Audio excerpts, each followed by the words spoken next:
이번 영상은 스티바이 대체품을 사용해보고 싶은데 부작용이 걱정되시는 분들 또는 이전 영상에서 소개해드린 스티바이 카피 제품을 구하는데 어려움이 느끼시는 분들이 보시면 도움이 되실 것 같습니다. 저번 영상에서도 말씀드렸듯이 스티바이 크림은 레티노익 엑시드 제1세대 트레티노인을 주 성분으로 한 크림입니다. 레티노익 엑시드가 우리 몸에 들어와서 작용을 하기 위해서는 수용체에 잘 붙어야 하는데요. 수용체는 크게 보면 세 가지로 RAR, RXR, ROR 이렇게 분류가 됩니다. RAR 같은 경우 알파, 베타, 감마 형태로 존재하는데 우리는 RAR을 중심으로 살펴보도록 하겠습니다. 피부는 겉에부터 표피, 진피, 피하 조직 이렇게 구성되어 있는데요. 이 중 수용체 알파는 피부 전층에 걸쳐서 분포되어 있고 베타는 주로 피부 진피층, 감마는 피부 표피층에 위치하고 있습니다. 레티노이드 종류에 따라 수용체에 대한 특이성이 차이가 있습니다. 스티바이의 주성분인 트레티노인은 알파, 베타, 감마에 모두 잘 붙는 특이성을 가지고 있기 때문에 트레티노인은 자극감이 있지만 광노아에 인정받은 유일한 레티노이드 치료제였습니다. 스티바이가 단종된 지금 그 대체품을 여러분에게 소개해드리겠습니다.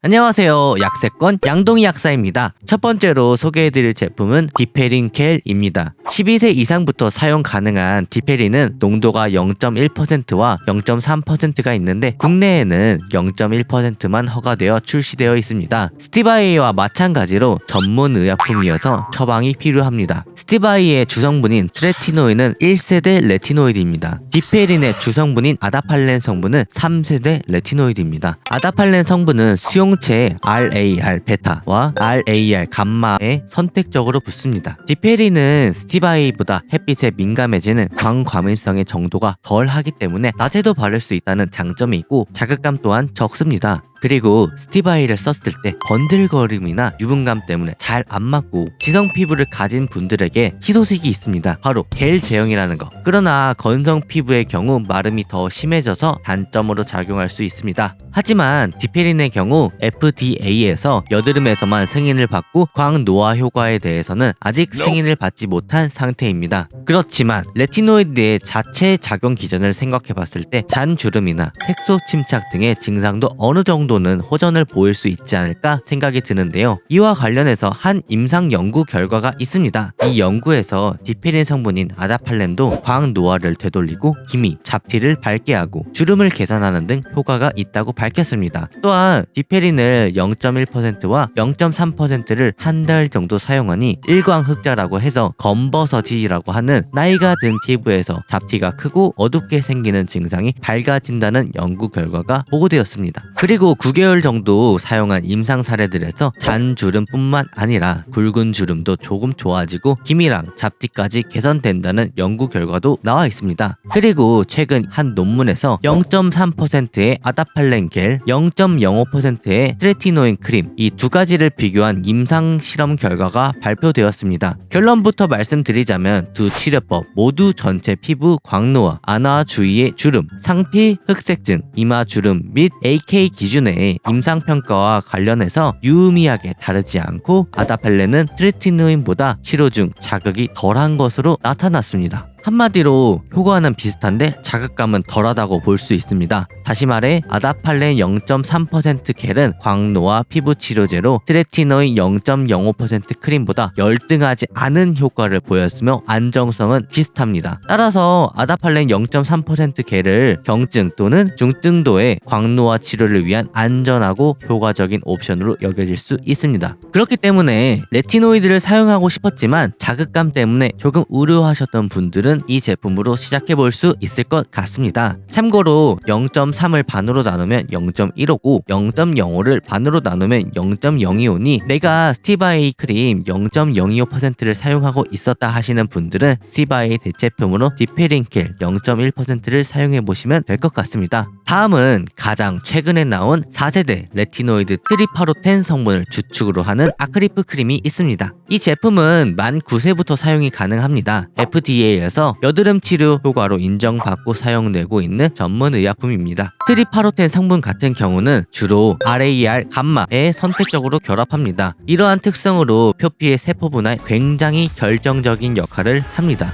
이 제품을 쓰면 면포성 여드름이 좋아지는 효과가 있습니다. 또한 모공각화증 및 색소성 질환 응용, 잔주름이나 색소 침착 개선이 있을 것이라고는 합니다. 그래서 현재 아크리프 생산하는 회사인 갈더마사에서 이런 광노화 개선 효과와 관련해서 시험을 하고 있다고 하는데요. 아쉽지만 아직 데이터가 완전히 나오고 입증된 상태는 아닙니다. 우리가 주름을 개선하고 콜라겐 합성을 해서 효과를 보려면 진피에서도 콜라겐 합성을 촉진해야 효과가 좋을 것이라고 생각할 수 있는데요. 아크리프 크림은 표피에서 작용하기 때문에 과연 이 크림이 진피에서도 콜라겐 합성을 촉진하고 주름을 개선하는 효과가 있을까 개인적으로 의문이 좀 듭니다. 따라서 여드름 관련해서만 추천을 드리고 광노화 같은 주름 개선에서는 디페린 겔을 추천드립니다. 지금까지 영상 도움이 되셨을까요? 도움이 되셨다면 구독과 좋아요 부탁드립니다. 그리고 궁금하신 내용은 댓글로 적어주시면 제가 친절히 답변 드리도록 하겠습니다. 다음에 더 유익한 영상으로 돌아오겠습니다. 그럼 안녕.